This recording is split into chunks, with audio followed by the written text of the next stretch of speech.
जय भीम, आदाब, सत श्री अकाल साथियों। जय भीम, जोहार। आज गुरु पूर्णिमा ही है। गुरु नानक देव जी का आज जयंती का उपक्रम है। बहुत बड़े हमारे लिए सौभाग्य की बात है कि ऐसे गुरु इस धरती पर जन्मे। उन्होंने लोक कल्याण की बातें की। सभी भारत के जितने भी जन जन की भाई हैं, सभी को आज की हार्दिक बधाई। तो साथियों, रोज नए विषय सामने लेकर आ जाऊं तो अच्छा है। कभी कभी आप बीते भी इंसान अगर कहे तो कोई अलग बात ना होगी।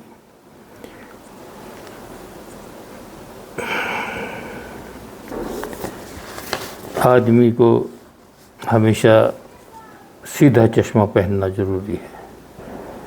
उल्टे चश्मे से समाज में सुधारना नहीं होती। तत्ववादियों ने ही अपने बच्चों के करियर बर्बाद कर दिए।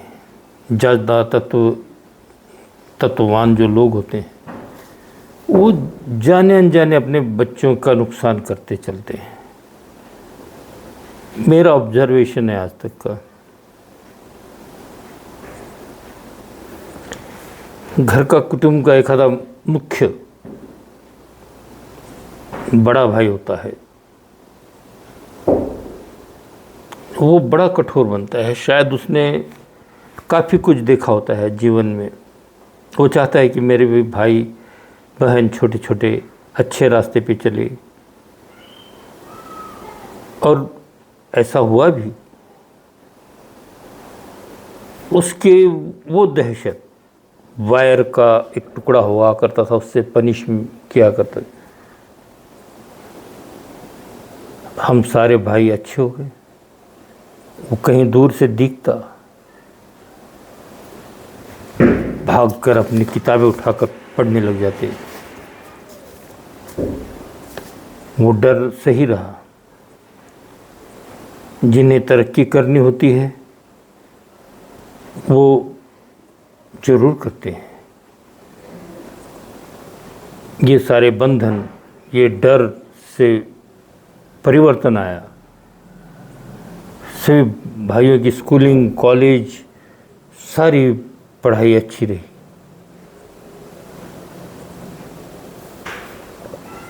अच्छे संस्कार पड़े। न सिगारेट न बीड़ी, सारी जो बुराइयां थी दूर हो गई हमसे। हमने कभी उसका प्रतिकार नहीं किया। लेकिन जैसे समय बदला, भाई साहब की शादी हुई तो घर में पार्टीशन हो गया। शायद ये कॉमन है, घर घर माटी के चूल्हे चलता है। सब अलग अलग अपना अपना कारोबार करने लग गए। इस भाई के लड़कियां, लड़के, सारी चीज़ उसको अपने कमाई हुई जायदाद, धन संपत्ति के लिए वारिस भी मिल गए। लेकिन तत्ववादी ने कभी अपने भाइयों को अपने भरोसे में नहीं लिया। अगर कहीं दूर से पाँव भी अगर किसी बीड़ी या सिगरेट पे फेंकी हुई पे पड़ भी जाए, 10 बार धुलवाया करता। मैं हमेशा कहा करता, बच्चों पर इतना नियंत्रण, इतना कठोरता अच्छी नहीं होती। अब हम बूढ़े होने लग गए हैं, उन्हें कमाने दो। आप साइड में बैठकर अपने बच्चों को अच्छा मार्गदर्शन करो। उसने मेरी नहीं सुनी, उल्टा मुझ पर 2-1 बार हाथ उठा दिया। मैं भाई था, जब हम समाज में निकलते हैं, लोगों को प्रबोधन करते हैं, लोगों को समझाते हैं कि एकता में कितनी शक्ति होती है, जब हम सारे ज़माने को यूनाइट करना चाहते हैं, बिना बुराई के प्यार प्रेम हम लोगों में प्रस्थापित करना चाहते हैं, तो हम अपने घर में ही ऐसा वातावरण क्यों न बनाएं। ऐसा पोषक वातावरण होना चाहिए, हेल्दी एटमॉस्फेयर होना चाहिए अपने बच्चों के साथ। मैंने कई बार समझाया, भाई अपने बच्चों को समक्ष में लेकर खाना खाइएगा,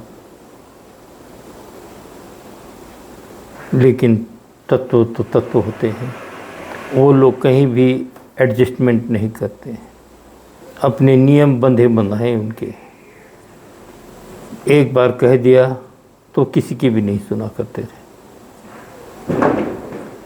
मैं बार बार समझाता रहा और वो बार बार दुर्लक्ष्य करते रहे। मैंने एक बात कही थी कि भाई आप यहाँ पीटोगे तो बच्चा बाहर जाएगा, बाहर के माहौल में नए मित्र ढूंढेगा और ऐसे संगत में पड़ जाएगा कि फिर उसे आप सुधार नहीं पाओगे। कभी कुछ नुकसान हो जाए तो फिर भी उसको समक्ष में लो, साथ में लो। अपना बच्चा अपने नज़रों के सामने हो तो आपको समझ में रहेगा कि हाँ बच्चा क्या गलतियाँ कर रहा है। अगर बच्चा आपके सामने नहीं है और गलतियाँ कर रहा है, तब उसके जीवन का कहीं ना कहीं नुकसान आप कर रहे हो, आप जिम्मेदार होते हो उस चीज़ के। हमें अपने बच्चों से अच्छा माहौल बना कर रखना पड़ता है। जैसे बच्चे बड़े हों, हमें उनके साथ मैत्रीय व्यवहार करना चाहिए। अपना वर्तन हमें बदलना चाहिए वक्त के साथ। जब बच्चे बड़े होने लग जाए तो उनके साइड में बैठकर वो क्या कर रहे हैं उन्हें मार्गदर्शन करते रहें, न कि उनके जीवन में हस्तक्षेप करें। एक छोटा सा और उदाहरण देकर मैं अपनी बातों को विराम दूंगा। घटना कैसे घटती है। कुछ चलते चलते एक हादसा जीवन में कैसा होता है कि घर से निकलते समय एक मैसेज आया कि ऐसा ऐसा एक व्यक्ति गुजर गया है जो आपका साढ़ू है, बड़े भाई साहब को बताएं, साढ़ू है माजलगांव का, गुजर गया है। उन्होंने अपने बच्चों से वार्निंग दी, बच्चों को कहा मैं जा रहा हूँ, आप कोई भी नहीं आओगे, आप अपने घर में रहो, काम करते रहो जब तक मैं ना आ जाऊँ। लेकिन जैसे ही बच्चों के पिताजी निकल गए, बच्चे नियंत्रण से बाहर, वो इनसे भी पहले जाकर पहुंच गए, पता नहीं किस वाहन से वहाँ इतने द्रुत गति से पहुंच गए, तेज गति से। अब जब वो बच्चे उनकी नज़रों के सामने आते, वो डांटते, चलो भागो यहाँ से, चलो जाओ घर पर जाओ, मैं तुमको वहीं रोक कर आया था। इस तरह से वो उनका पीछा उठा लिया। छोटे लड़के पर ज़्यादा उनका गुस्सा था कि मैं तुझे घर की दुकान पर छोड़कर आया था और तुम सब कुछ छोड़ छाड़ के यहाँ आए, मैं काफ़ी था। अब वो लड़के को भगाने लग गए वहाँ से। सारी बिरादरी देख रही है, सारा समाज देख रहा है, और जहाँ भी जा रहा था उसको भगाने के पीछे वहाँ से। वो लड़का पहुँचा अपने बुआ के घर। बुआ के घर से उसने उनके बड़े लड़के को साथ में लिया, चलो मेरे साथ, मुझे वहाँ तक तेलगांव तक छोड़ दो। पहले बस स्टैंड तक गए, वहाँ बस नहीं मिली, फिर तेलगांव तक ड्रॉप करो, वहाँ बस नहीं मिली, चलो थोड़ा सा और आगे छोड़ दो। दिनदुरुड आने के समय एक भयंकर एक्सीडेंट हो गया, उसके पाँव की सारी हड्डियाँ टूट गई। रोज रात के 8 बज गए थे उस समय, शायद बच्चे पीने भी लग गए थे।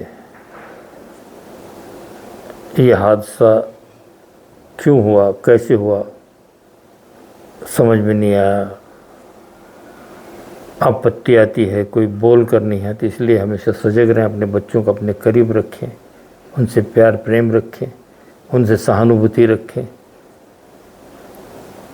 कभी अपने बच्चों को इस तरह से प्रताड़ित न करें कि बच्चा अपने से दूर चला जाए। ये हादसा सबक सीखने के लिए ये मैंने आपको बतलाया है। अपने बच्चों की ज़िंदगी से मत खिलवाड़ करो, उनके साथ बैठकर उनसे अच्छी बात करो, उनके साथ खाना खाओ। आपका देख लीजिए फिर बच्चा कितना उत्तम तरक्की करता है। आप अपने बच्चों से दूरियां मत बनाइए, उनके दोस्त बनकर रहो। ऐसा हादसा हुआ कि वो जीवन भर बच्चा अपाहिज बनकर जिया और जीवन से अलविदा कह गया काफ़ी दिनों। इस तरह से किसी को दर्द मिले ये कोई नहीं चाहेगा। वो भाई का बच्चा क्या और हमारा बच्चा क्या, वेदनाएं वही हैं, दर्द वही है।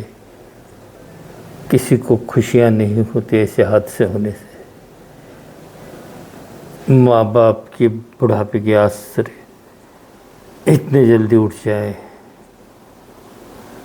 ऐसा कभी न हो। सबका मंगल हो, सबका कल्याण हो, सब सुखी रहें, कोई दुखी ना हो। साधु साधु साधु।